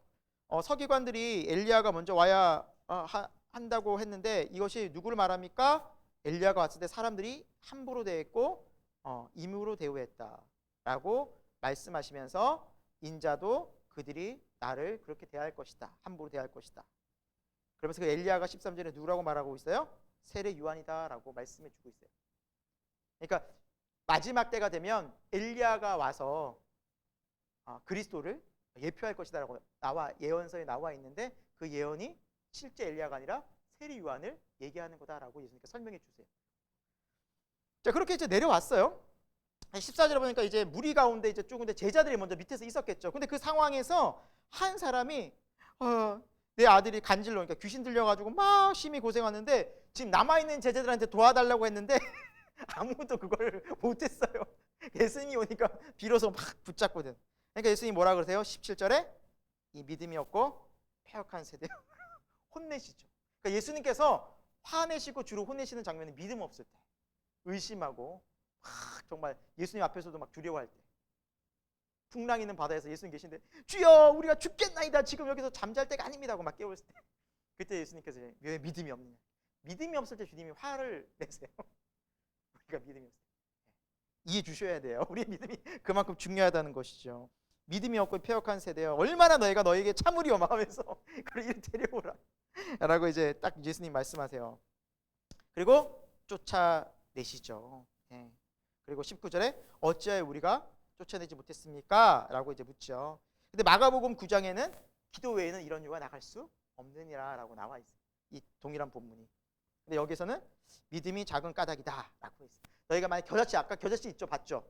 그만한 믿음만 있어도 너희가 이 능력을 행할 것이다. 산을 옮기는 믿음이 될 것인데 너희는 아예 이 조그만 믿음도 없다. 작은 믿음조차도 없다. 그것이 제자의 모습이었어요. 또 한편으로는 위로도 되죠. 그런 제자의 모습, 우리의 모습과도 같다라는 비춰질 때. 자, 그 다음에 예수님께서 다시 22절, 23절 보니까 예수님께서 죽으시고 다시 3일 만에 부활할 십자가 부활을 또 예언하세요. 그러니까 여러분 제자들이 예수님이 죽으시고 십자가 잡혀 돌아가시고 그런 상황에서 도망간 게 뭘 못 믿었기 때문이에요? 말씀. 부활할 때 예수님 나타났는데 유형이라고 본 것도 뭘 못 믿었기 때문이에요? 말씀. 3번 말씀 안 믿어요. 그러니까 믿음이 이렇게 없고 이 폐역한 세대요. 예수님 그럼에도 불구하고 예수님이 포기하지 않으시죠. 끝까지 그들을 찾아오시고 동행하시고 보여주시고 만지라고 보여주시고 그분이 예수님이세요. 그러니까 예수님의 사랑과 긍휼과 자비가 없으면 우리는 갈 수가 없어요. 이 신앙생활 갈 수가 없어요. 자, 24절입니다. 성전세를 내는 장면이 나오는데 이제 이스라엘 이제 20세 이상 성인들은 반세겔을 내야 됐어요. 반세겔. 성전세가 이제 반세겔이 있었어요. 성전세가. 이 율법이죠. 성전세는 내는 걸. 그러니까 성전세 이제 반세겔은 어느 정도의 이제 그 화폐 가치가 있느냐? 약 2데나리온의 가치가 있어요. 2데나리온. 한 데나리온의 가치는 얼마라고 우리가 배웠죠? 성인 하루 품삯. 뭐 많게 잡으면 10만 원이라고, 적게 잡으면 5만 원에서. 그러면은 뭐 5만 원이라 치면 만약에 2데나리온 10만 원 정도 되죠. 1년에 10만 원. 근데 지금 그 돈이 없는 거예요, 예수님이. 그 돈이 없어요. 그래서 사람들이 왜 베드로에게 야 너희 선생님 왜 세계를 안 내? 왜? 반세계 성전세 왜 안 내? 그래서 예수님께서 이렇게 비유를 드시는 거죠. 세상 임금이 관세를 누구에게 이제 받느냐? 아들에게나 타인에게냐? 왕도 자기 아들한테 세 안 받잖아요. 즉 다시 말해 이 세상의 왕이시고 성전의 주인 되시는 하나님 아버지 아들인 예수님은 세 낼 필요가 없는데 근데 내시겠다는 거예요. 가서 물고기를 잡아서 세금을 이걸 세를 내라. 그래서 한 세겔, 반세겔에서 예수님과 베드로의 세금을 내십니다. 그래서 이거를 봤을 때는 예수님께서 비록 이런 것들이 불의해 보이고 예수님께서 굳이 따를 필요가 없음에도 불구하고 그 당시의 사람들, 즉 그들이 실족하지 않게 하기 위해서 이렇게 법도 예수님께서는 끝까지 지키셨다라는 거예요. 자, 18장을 보도록 하겠습니다. 18장. 자, 18장에는 이제 제자들과 함께 그 질문을 제자들이 예수님께 하는데 천국에서 누가 크니까? 라고 질문해요. 근데 이 질문이 왜 나왔을까 생각해 보면 지금 조금 전에 변화산 사건이 있었잖아요. 베드로, 야고보, 요한은 뭘 경험했어요? 예수 그리스도의 빛난 영광. 자기들은 좀 뭐예요 지금? 우월한. 제자들은 지금 뭐예요? 아까 전에 왜 막 꾸짖음 당했을 때 자기들은 포함되어야 안 돼요? 안 되죠. 우리는 3명. 응? 딱 그냥 예수님 딱. 그러니까 이 질문 누가 했을까요? 모르긴 몰라도 그 3명 중에 한 명이지 않았을까? 누가 큽니까 주님? 이렇게. 벌써 교만이 벌써. 이런 사람들이에요 제자들이. 뭐 조금 그 틈을. 근데 예수님 뭐라 말씀하세요? 2절에 어린아이를 불러 세우시면서 누구든지 어린아이와 같이 낮추고 하나님 나라를 섬기는 자는 결국에 천국에 못 가고 이런 자가 천국에서 큰 자다. 여러분 우리는 조금 이 시대에 이게 안 맞을 수가 있어요. 어린아이가 겸손하지 않잖아요 요즘. 아이 중심이잖아요 요즘에. 그래서 약간 이게 뭐지? 어린아이처럼 요즘 애들 할 말 다 하고 말이야. 아주 그냥 어른한테 막 덤벼드는데 옛날에 어린이들은 어디 감히 그랬어요. 사람 수에도 못 꼈어요. 그러니까 취급받지 못했어요. 사람 취급을 받지 못했어요. 어린이들 무시당하기 일쑤였고 발로 걷어차면 걷어차는 대로 저쪽에 가서 이제 있어야 되고 뭐 사람 수에도 세지도 않았으니까 사람 취급 못 받았던 거죠. 근데 그 어린아이의 순수함은 막 배우려고 하고 들으려고 하고 뭐 주면 뭐 따라오고 막 초롱초롱하게 그 순수함을 생각하는 2000년 전의 아이를 생각하시면 돼요. 2000년 전에 그 아이를 생각하세요. 현대 아이들을 생각하시면 절대 안 돼요. 이제 애들은 요즘 애들은 자 그만큼 그렇게 어린아이처럼 섬기고 또 너희가 그 어린아이를 영접하고 그래 귀하게 대하는 그 사람. 그러니까 겸손하지 않으면 아이에게 그렇게 해줄 수가 없어요. 아이의 눈높이에 맞춰서 낮아져서 그 아이들의 이야기를 듣고 안아주지 않으면 절대 하나님 나라에서 큰 자가 아니다. 그러니까 겸손이 뭐다? 가장 큰 자다. 그러니까 그들이 이 질문하는 의도가 뭐였다? 교만이었다. 누가 질문했는지 나오지 않지만 충분히 미루어 짐작할 수 있다. 셋 중에 하나일 것이다. 네. 자, 그리고 예수님께서는 연이어서 뭐라 말씀하시냐면 6절에 나를 믿는 자 중에 작은 자, 뭐 이런 어린아이를 포함해 연약한 자를 시험에 들게 하면 연자맷돌을 바다에 들고 빠지는 것이 낫다. 그러니까 죽으라는 거예요. 죽으라는 거예요, 여러분. 이거 얼마나 무서운 말씀인지 몰라요. 이거 맷돌, 여러분 이거 진짜 사람 죽일 때도 이렇게 썼다고 합니다. 실제로 사람 몸에 돌 감아가지고 물에 빠뜨려 죽이. 얼마나 무서운 말씀이에요. 그러니까 연약한 자, 너희가 보기에 힘이 없고 연약한 그 사람에게도 함부로 하면 된다 안 된다? 절대 회개해야 돼 이거는. 네. 그렇죠? 네. 화가 있을 것이다 라고 이제 얘기를 하고, 그리고 너희가 죄를 지으면 그 죄 지은 것을 절단하고, 손이 지으면 손을 절단하고, 발이 지으면 발을 절단하고, 눈이 있으면 눈을 빼고. 자, 이것은 어떻게 해야 되는 거예요? 실제로 행하면 돼요, 안 돼요? 큰일 나요, 여러분. 이거를 행동하기 시작하면 여러분 우리 위험해져요. 네, 저부터 위험해져요. 다 빼야 돼요 이제. 사지가 멀쩡하지가 않은 상태에서 먹게 돼요. 이건 문맥 그러니까 문자 해설을 그대로 하면 안 되고, 그만큼 죄는 철저히 회개해야 된다는 거예요. 그러니까 죄가 이만큼 하나님 앞에서 굉장히 하나님 보시기에 불의하게 보시고, 이만큼 죄를 끊으려고 노력을 많이 해야 된다. 그걸 하라는 의미예요. 자, 그리고 10절에 보니까 그들을 업신여기지 마라. 왜? 그들의 천사들이 연약한 자들을 계속해서 내 앞에서 와서 보고한다.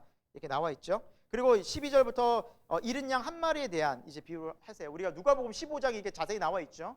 잃은 양 비유가 얼마나 중요한지. 목자가 한 마리 양을 찾아서 떠나는 그 마음, 목자의 심정. 그 한 마리가 돌아오기까지, 한 마리를 찾을 때까지 목자는 포기하지 않을 만큼 그 영혼은 소중하다. 그것이 우리의 영혼의 나의 가치이다 하는 그 한 영혼 한 영혼을 우리를 그렇게 기뻐하신다라고 나와 있죠. 그래서 14절에 보니까 뭐라 나와 있어요?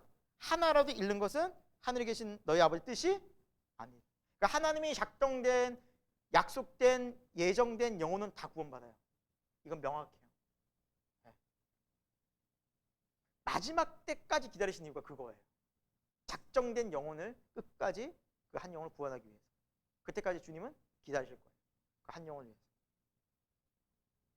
자, 그리고 15절 가보도록 하겠습니다. 15절. 자, 형제가, 그러니까 이 공동체에서 믿음의 형제가 죄를 범하면 어떻게 해야 됩니까? 라고 이렇게 나와 있는 내용인데, 처음에는 첫 번째 단계는 너와 그 사람만, 그러니까 1대1로 먼저 얘기하라는 거예요.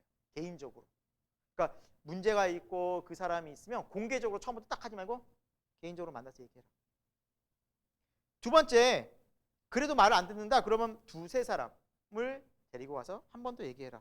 만약 그래도 말을 듣지 않는다, 17절에 교회, 공동체가 함께 그것을 이야기하라. 근데 그것을 다 안 듣는다 그러면 세리와 이방인같이 여기라. 그러니까 죄인들처럼 상대하지 말아라. 그러니까 거리를 두라는 거죠.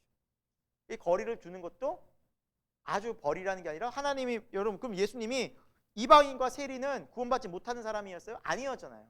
거리를 두고 그들이 돌아오면 예수님 받아줬잖아요. 그러니까 받아주기까지 기다리라는 거예요. 그들이 돌아오기까지. 하지만 너희가 이렇게 하는 행위들은 너무 중요하기 때문에 땅에서도 매면 하늘에서도 매일 것이죠. 그러니까 지금 너희들 하는 행위들이 하늘에서도 그대로 영향력이 있을 것이다라는. 그러니까 되게 중요한 거예요.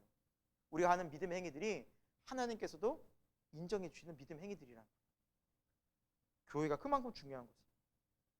그리고 마지막으로 잘하는 20절의 말씀이죠. 두세 사람이 내 이름으로 모인 곳에는 나도 그들 중에 있느니라. 이제 그리스도의 이름으로 우리가 무엇인가를 할 때 주님도 그곳에 함께 하겠다라는 약속의 말씀인 거죠.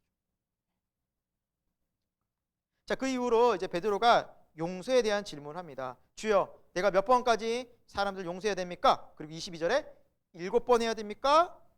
21절의 끝에 물으니까 아니다. 7번뿐 아니라 7번을 70번까지 해라. 그러면은 7 곱하기 70인데 뭐 490번 하라 이렇게 이해하시면 안 되고요. 끊임없이 용서하라. 아까 우리가 저번에 배웠잖아요. 7이 뭐예요? 그렇죠. 이제 여러분 딱 나오시네. 완전수. 자, 70은 7 곱하기 뭐예요? 9죠. 다 완전수잖아요. 그러면 이거를 다 곱해버려? 완전히 완전 끝까지 완전 끊임없이 용서하라는 거죠. 횟수가 이게 상관이 없는 거죠. 그러면서 비유를 하시는데 우리가 잘 아는 1만 달란트 빚진 자가 탕감받은 비유를 해주세요. 지금 천국은 종들과 결산하는 임금과 같다. 근데 이 임금이 딱 결산하는데 어떤 빚진 자가 있었어요. 이 빚진 자가 빚이 얼마였냐? 뭐 얼마 나와 있어요, 여러분? 1만 달란트가 얼마나 된지 좀 가늠이 되세요?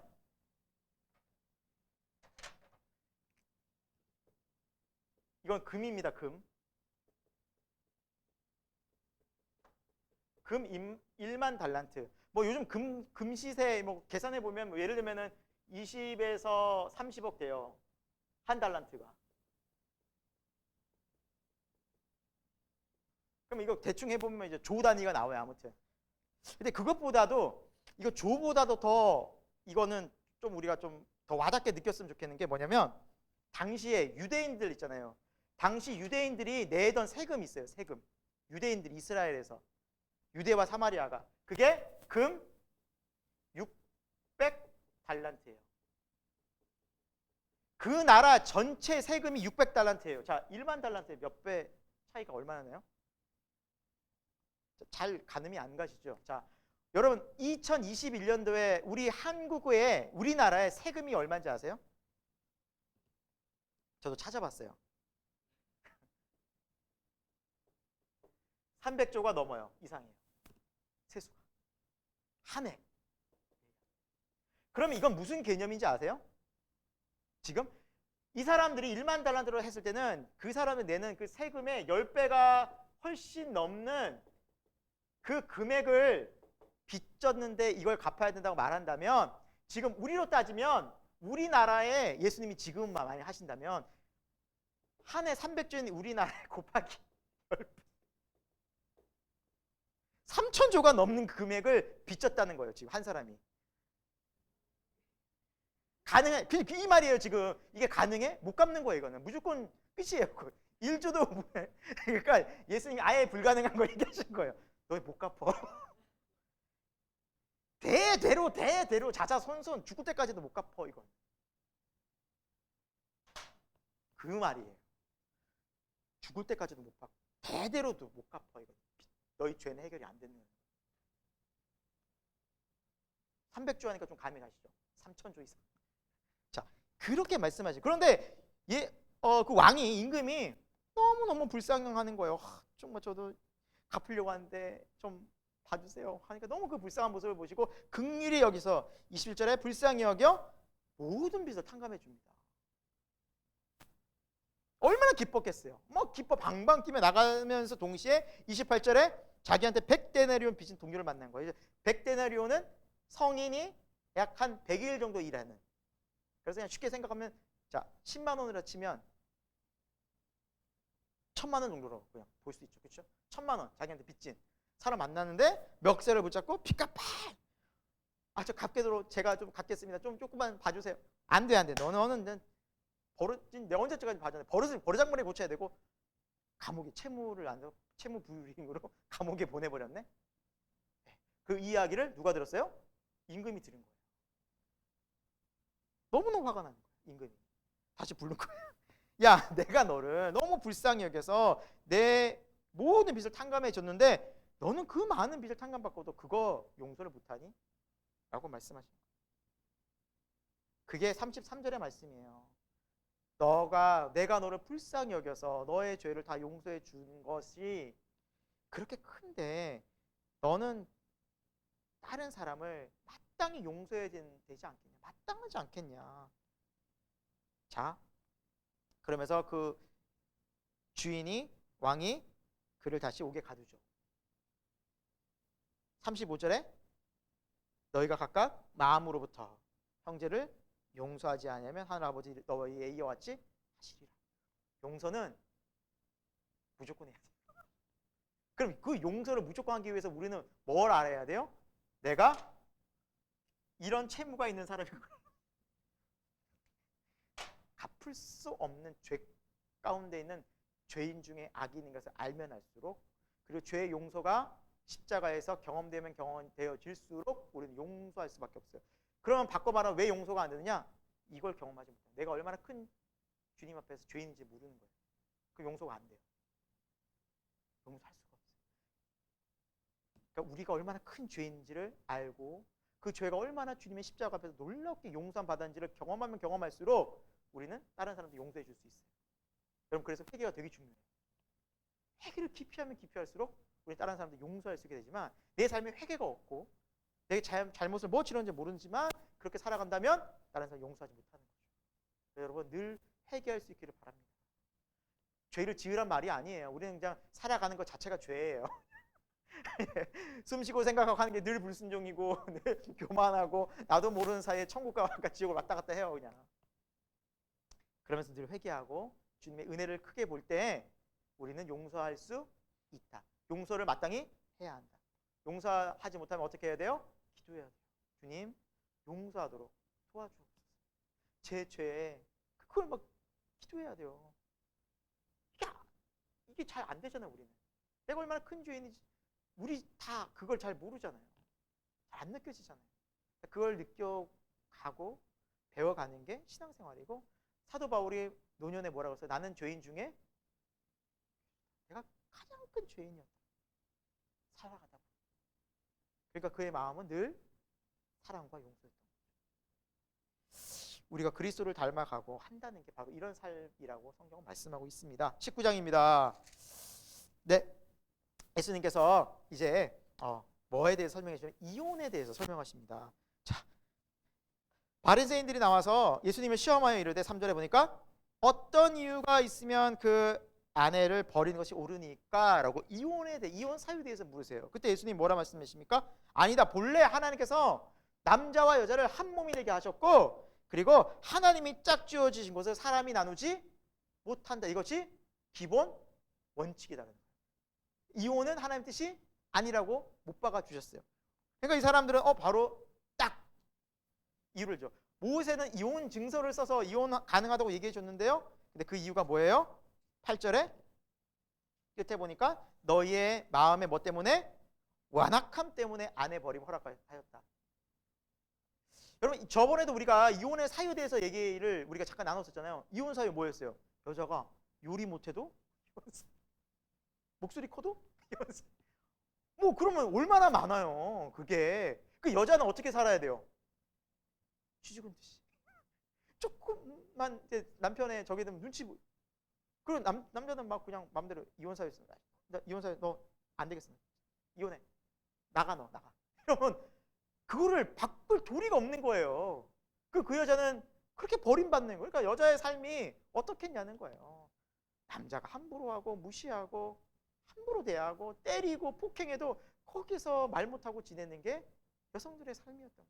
그러니까 예수님은 너희의 완악함 때문에 차라리 그렇게 매맞고 고통당하는 여인에게 자유를 줘라라고 완악함 때문에 한 거지, 절대 하나님의 기뻐하시는 그런 이혼 사유의 조건은 어디에도 없다. 어떤 조건도 하나 있냐? 9절에 음행한 이유.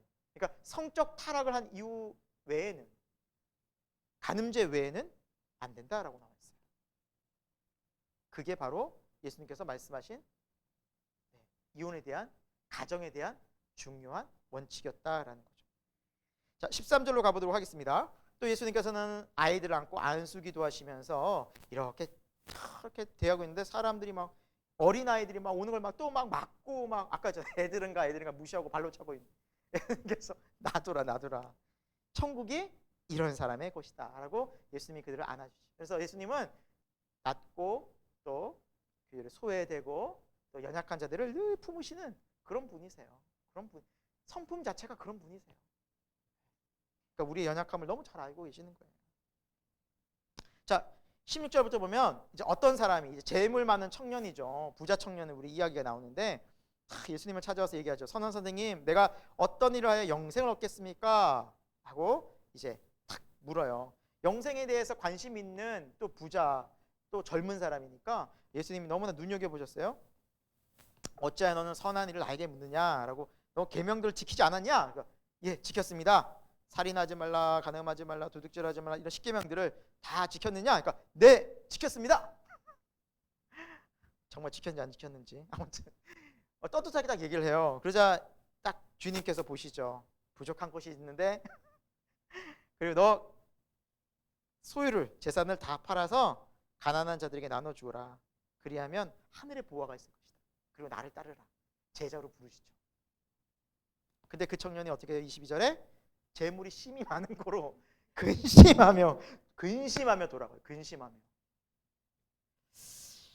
자, 그러면서 예수님께서 23절에 말씀하시죠. 부자가 천국 가는 것이 무척 어렵다. 이는 마치 낙타가 바늘귀로 들어가는 것이 부자가 하나님 나라에 가는 것보다 쉽다. 낙타가 바늘귀로 들어가는 것이. 어떤 사람들은 이 본문을, 이 내용을 가지고 이거 좀 어떻게 해석하나요? 낙타가 바늘귀랑 어울려요? 되게 안 어울리죠. 낙타와 바늘귀. 그래서 이거를 어떤 사람들은 잘못 해석한 게 아닌가, 혹은 해석에 있어서 좀 문제가 있는 것이 아닌가라고 이야기하는데, 특히 여러분 칼빈 같은 경우에도, 종교개혁자 칼빈이요, 이분 같은 경우에도 헬라어로 낙타가 카멜로스라고 합니다. 카멜로스.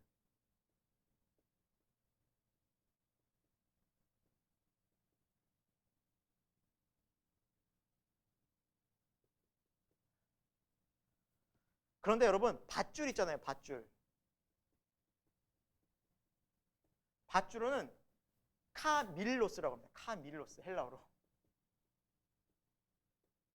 그래서 밧줄을 쓸 것을 낙타로 잘못 쓴 것이 아닌가라고 칼빈은 주석을 하기도 합니다. 그러니까 바늘 귀에 밧줄 넣는 거, 그거 얼마나 어렵지 않느냐.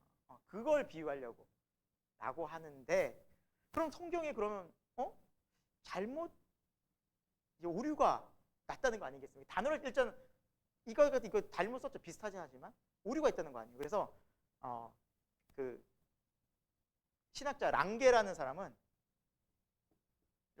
신학자는 이렇게 얘기했어요. 아니다. 낙타의 상징은 뭐냐? 여러분, 낙타들이 중에 주로 무엇이고 짐 싣고 가잖아요. 그래서 부자들이 이동할 때 항상 낙타를 이용하고, 뭐 어디 뭐 비단을 갖고 가든지 보물을 갖고 가든지 하면은 낙타의 등에 싣고 가잖아요.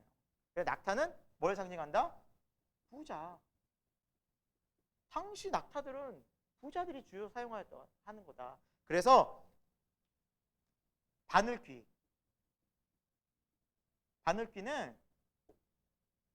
좁은 영적인 천국의 길을 얘기하는 거다. 그래서 부자가 그 길로 가는 것이 힘들다라고 우리는 예수님의 비유로, 상징적 비유로 이해해야 된다라고 랑게라는 신학자는 이렇게 설명을 하기도 합니다. 저는 뭐 개인적으로 칼빈 좋아하지만 이쪽을 좀 지향하려고 합니다. 예수님께서 낙타로도 충분히 해석이 되니까 이게 저는 오류라고 보진 않는데, 이렇게 해석하는 경우도 사람들이 있다라고 알아는 두세요. 알아는 두시고, 하지만 이 해석이 아니라 이렇게 낙타는 부자를 그래서 여기 이를 어떻게 해석할 수 있어요? 부자가 천국에 들어가는 것이 어느 정도 어렵냐? 낙타가 부자들이 낙타를 탁 쥐고 그 가장 작은 구멍인 바늘귀로 들어가는 것, 그만큼 어렵다. 이해가 되죠? 설명도 되잖아요. 이해가 안 되세요? 난 이해가 되던데. 부자를 상징하는 낙타가 조그만 바늘귀로 들어가는 그거. 그러니까 사람들이 생각에 이게 어떻게 가능하냐라고 말하자, 사람으로는 26절에 할 수 없으되 누구나 할 수 있다? 하나님이 할 수 있다. 그래서 부자 중에 많이 구원받은 사람들 있죠. 그렇죠?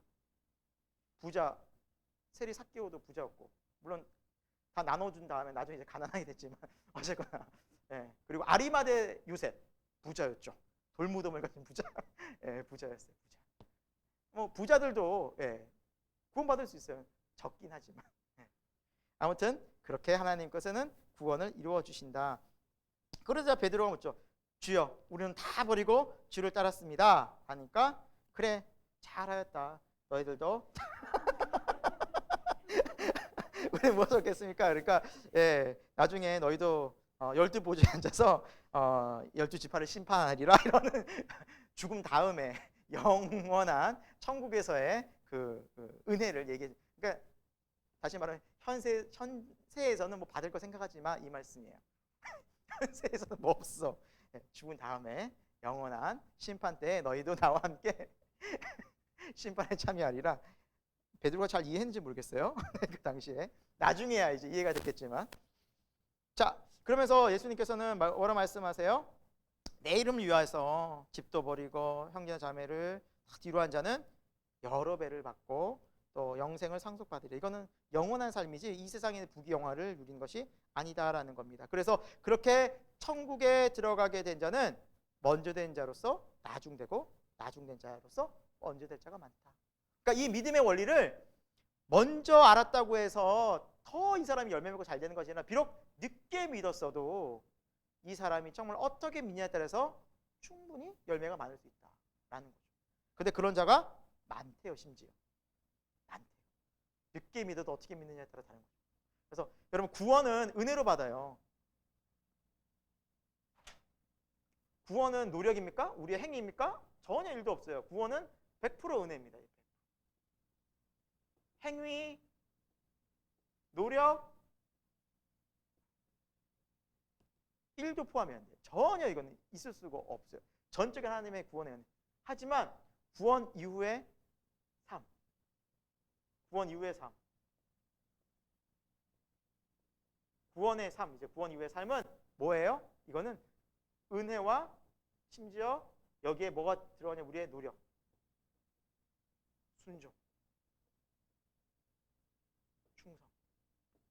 그래서 고린도전서에서도 맡은 자에게 구할 것은 충성이니라.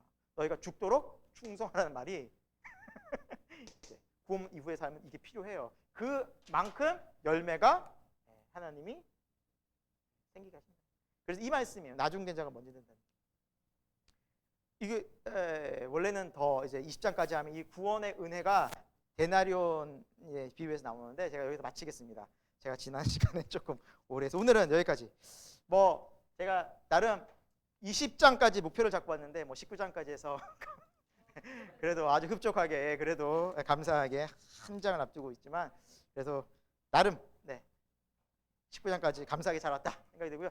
다음 주에는 제가 이제 끝까지 일단 최선을 다해서 마음은 이제 마태복음을 끝내고 싶은 마음이 있는데 할 분량이 엄청 또 많더라고요. 엄청 종말장이 길어가지고. 자, 우리가 하나님의 말씀을 또 함께 봤잖아요, 여러분.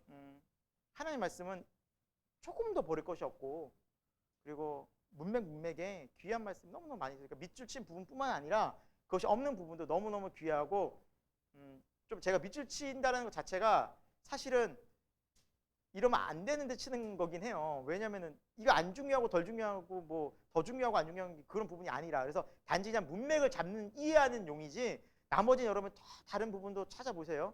그거 위주로만 딱 보고 요거만 해야지 그러시면 안 됩니다. 다 중요합니다.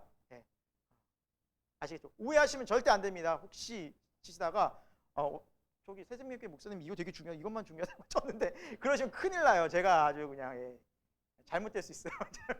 다 중요합니다. 그러나 우리가 맥 잡기 위해서 요걸 하는 거다. 그래서 알아주시고 하나님의 말씀 한 주 동안도 보시고 묵상하시고 더 깊은 주 예수 그리스도의 복음 가운데 가시기를 축원드립니다. 기도하고 마치도록 하겠습니다. 하나님 아버지, 우리가 이 세상을 살면서 많이 어지럽고 또 많이 또 우리를 유혹하고 또 힘든 하루하루를 보낼 때가 참 많습니다. 세상은 참 많이 우리를 혼란스럽게 만들고 어디로 가야 할지, 앞으로 이 세상은 어떻게 되어질지, 또 하루하루 우리가 살아가는 것이 결코 녹록지 않은 그런 힘든 삶을 살아갑니다.